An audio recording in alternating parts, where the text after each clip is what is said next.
Yeah, it's funny, because the season finishes in October, and obviously Sebring been the first race of the year in March. It always seems to be a bit of a last-minute thrash, for everybody, no matter how organised you feel you are. I mean, as drivers, we turn up with new helmets, which need radios putting in, drink tubes putting in.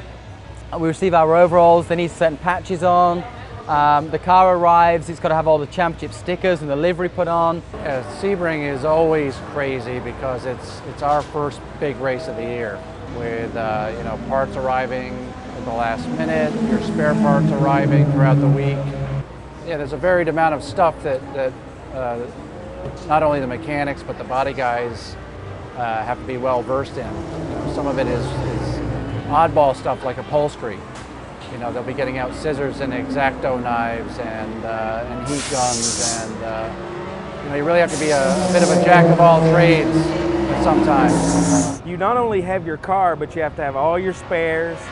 You have to have all your body work, all that. Not to mention the team. You have all the team stuff you have to do. So Sebring becomes an exercise in futility, basically, because you know you won't get everything done, but you start prioritizing, what do I really have to get through it.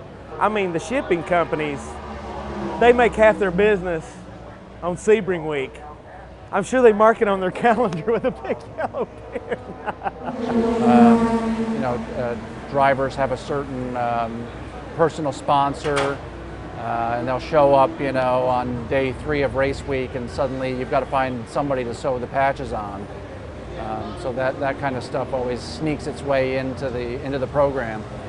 It's always a kind of hive of activity, and you never really feel quite as prepared as perhaps you want to be, or perhaps you should. But that's Sebring for you. And here at Dyson Racing, the guys have been doing it for well over 20 years. So they're accustomed to how it all works and know how it works. And as they say, everything comes good by race day, and that's what's important. All in a day's work.